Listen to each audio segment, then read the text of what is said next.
नमस्ते प्यारे विद्यार्थियों। इकाई प्रथम का जो बिंदु है भाषा, उसका हम अध्ययन कर रहे हैं। हिंदी भाषा परिवार में 5 उपभाषाएँ पश्चिमी हिंदी, पूर्वी हिंदी, राजस्थानी, पहाड़ी व बिहारी है। पूर्व वीडियो में हमने राजस्थानी उपभाषा का अध्ययन किया, जो अपभ्रंश की जेठी बेटी है, उसका अध्ययन किया था। आज हम पश्चिमी हिंदी उपभाषा का अध्ययन करेंगे।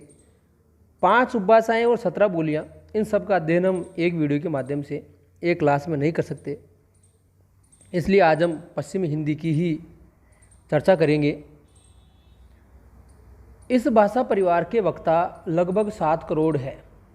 ये तो अनुमान व्यक्त किया है, इससे ज़्यादा भी हो सकते हैं। साहित्यिक दृष्टि से ये उपभाषा वर्ग में सर्वाधिक संपन्न है।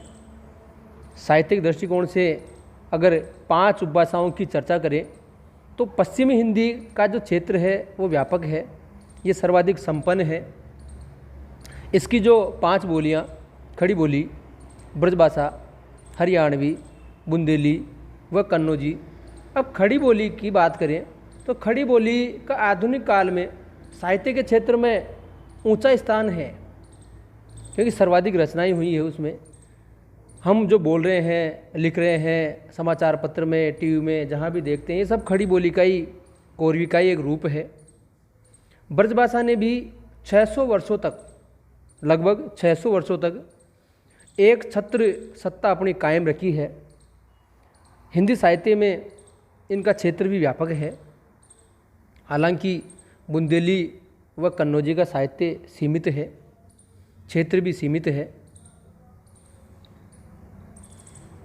इसीलिए ये जो 5 बोलियां हैं, खड़ी बोली, ब्रजभाषा, हरियाणवी, बुंदेली, कन्नौजी, इनका हम एक एक बोली के माध्यम से अध्ययन करते हैं। तो शुरुआत करते हैं हम खड़ी बोली से।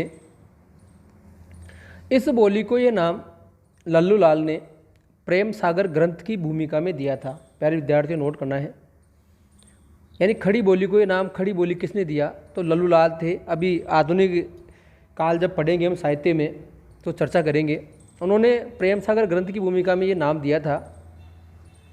खड़ी बोली जो शब्द है, इस शब्द का भी प्रयोग 2 अर्थों में होता है।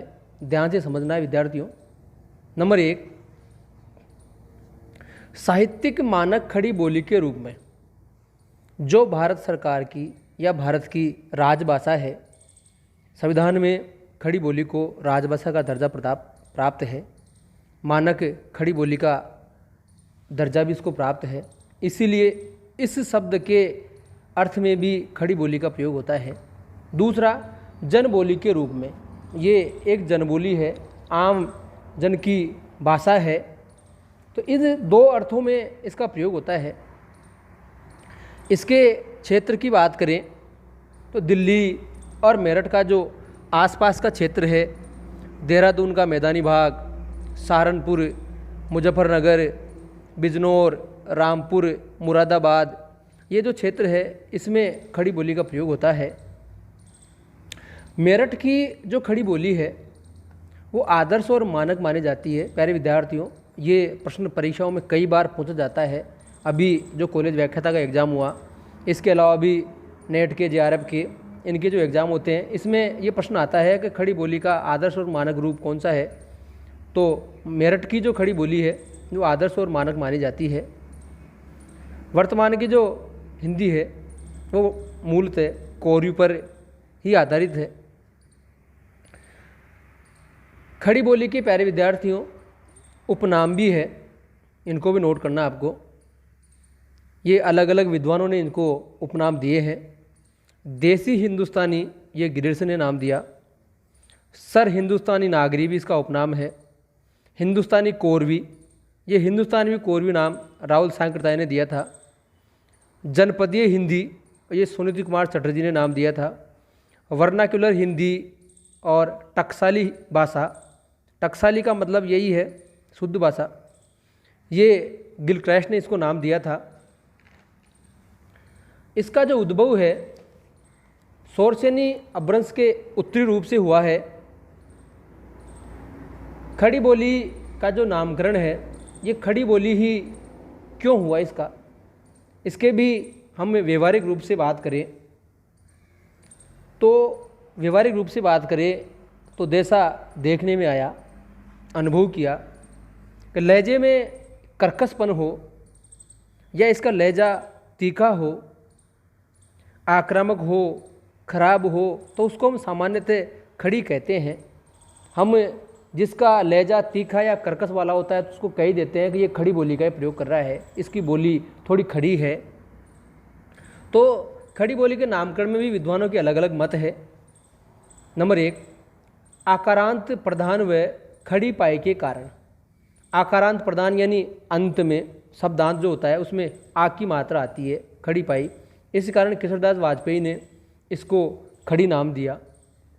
कर्कश होने के कारण इसकी वाणी में, उच्चारण में थोड़ी कर्कशता है, इसीलिए कामता प्रसाद गुरु ने इसको कर्कश होने के कारण खड़ी नाम दिया। प्रचलित होने के कारण यानी एक जनभाषा होने के कारण बेली ने इसको खड़ी का नाम दिया। खरी अर्थात मानक होने के कारण, मानकता के कारण संविधान से जो इसको राजभाषा का दर्जा प्राप्त हुआ, जो इसकी मानकता स्पष्ट हुई, उसी के कारण गिलक्राइस्ट ने इसको खड़ी का नामकरण दिया। गंवारू होने के कारण अब्दुल हक ने गंवारू यानी ग्रामीण भाषा का दर्जा देकर इसको खड़ी का नामकरण दिया।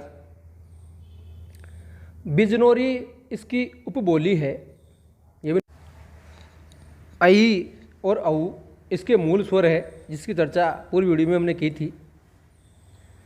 इन प्रत्यय के स्थान पर अन्य या अण का इसमें प्रयोग होता है। जैसे मालिन है तो मालिन का इसमें उच्चारण होगा मालिन, मालन का उच्चारण होगा मालन, क्योंकि न के स्थान पर इसमें अण का प्रयोग होता है। खड़ी बोली में इसकी 3 भाषाएं या शैलियाँ विकसित हुई है। नंबर 1 हिंदी, नंबर 2 हिंदुस्तानी, नंबर 3 उर्दू। हिंदी यानी संस्कृतनिष्ठ भाषा, भारत की राजभाषा, एक मानक भाषा, एक साहित्यिक भाषा, इसको हम हिंदी कहते हैं। दूसरा हिंदुस्तानी यानी बोलचाल की ऐसी प्रचलित भाषा जिसमें संस्कृत के आसान शब्द हो, प्रचलित शब्द हो, जैसे जो प्रेमचंद की भाषा है, क्योंकि उसमें मानकता विशेष रूप से नहीं है, इसीलिए वो हिंदुस्तानी ही है।